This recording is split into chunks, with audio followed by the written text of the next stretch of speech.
నమస్తే, welcome to our channel Kavitha's vlogs.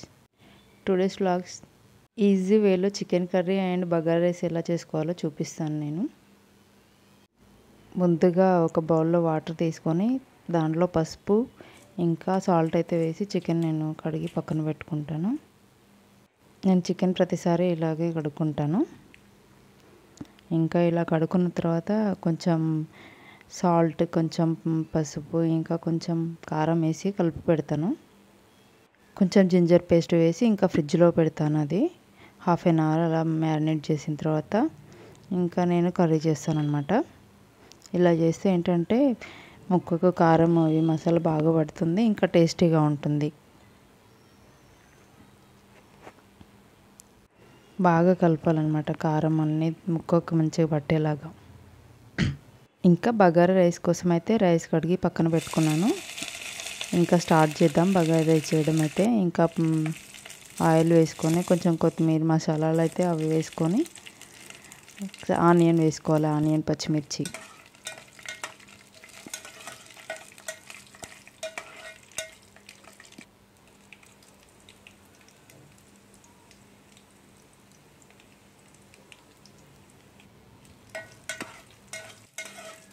ఇవి కొంచెం వేగిన తర్వాత ఆనియన్ వేస్తున్నాను.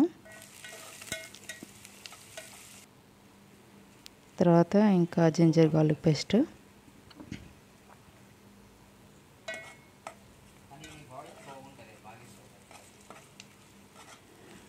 ఇంకా దీనికోసం అయితే మసాలా అయితే రెడీ చేసి పక్కన పెట్టుకోవాలి. క్లోవ్స్, ఇలాచీ, చెక్క ఇవైతే నేను మసాలాకి రెడీ చేసి పెట్టుకుంటున్నాను పొడి చేసి. ఇంకా ఆలోపు ఇది వేగిపోయిందండి. కొంచెం సాల్ట్ వేసుకుందాం, సరిపోయినంత ఇప్పుడే వేసుకోవాలి. కొంచెం తక్కువ పడితే తర్వాత లాస్ట్లో వేసుకోవచ్చు. కొంచెం ధనియా పౌడర్ వేసుకొని కలుపుకోవాలి.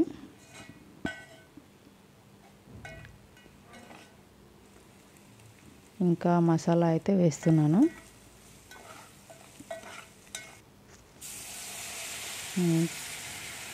నేనైతే చిన్న కప్తో రైస్ బౌల్ కప్తో అయితే 5 కప్పులు రైస్ తీసుకున్నాను. కప్పుకి కప్పున్నర వాటర్ అయితే తీసుకోవాలి. ఇంకా ఇప్పుడైతే చికెన్ చేయడం అయితే స్టార్ట్ చేస్తున్నాను. అది ఇంకా పక్కన పెట్టేస్తే ఆ వాటర్ మరిగేలోపు ఈ చికెన్ ఇంకా ఇది పెట్టేసాను. ఇంకా వాటర్ అయితే మరిగిపోయాయి. రైస్ వేస్తున్నాను. ఇంకా ఆలోపు పక్కన అయితే చికెన్కి ఆనియన్ అది ఫ్రై చేస్తున్నాను.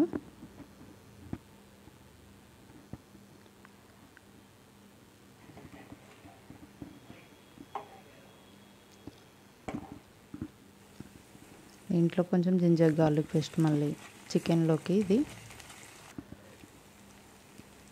పసుపు,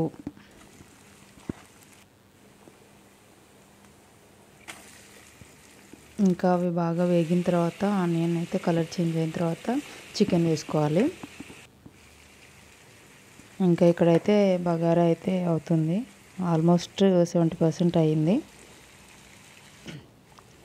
ఇంకా ఫస్ట్ కారం అయితే వేసుకున్నాం కదా, సరిపోకపోతే ఇంకా కొంచెం వేసుకోవాలి చూసుకొని. అది కూడా ఇంకా కొంచెం ధనియా పౌడర్ కూడా వేసుకున్నాను. ఈలోపు ఒకసారి ఇది బగారా రైస్ కలిపేస్తే ఇంకా అయిపోద్ది అన్నమాట. ఈ చికెన్ ఇంకా ముక్కలకైతే కారం, ధనియా పౌడర్ అన్నీ పట్టిన తర్వాత ఇంకా వాటర్ వేసుకోవాలి. ఇది ఉడికేలోపు మసాలా రెడీ చేసుకుందాం. మళ్ళీ సేమ్ బగారా రైస్కి వేసుకున్న మసాలానే నేను దీనికి కూడా వేసుకుంటాను. నేను ఎప్పుడు నాన్ వెజ్ చేసినా కానీ ఇంకా దేనికైనా నేను మసాలా ఇంట్లోనే రెడీ చేసుకుంటాను. ఇంట్లో చేసినవి వేస్తేనే టేస్టీగా వస్తాయండి. ప్యాకెట్లో తీసుకుంటాం కానీ అవి అంత టేస్ట్ రావు. నేనైతే వాడను. ఓకే, ఒకసారి ఇంకా మూత పెట్టేస్తే ఇంకా వాటర్ దగ్గరికి వరకు ఉంచి ఇంకా కొత్తిమీర చల్లుకుంటే రెడీ చికెన్. చాలా సింపుల్గా చికెన్ కర్రీ రెడీ అయిపోయింది. నచ్చితే కనుక లైక్ చేసి కామెంట్ చేయండి, సబ్స్క్రైబ్ చేయడం మాత్రం మర్చిపోకండి. బగారా రైస్ కూడా రెడీ అయిపోయింది. ఇంకా టేస్ట్ చూద్దాం ఎలా ఉంటుందో.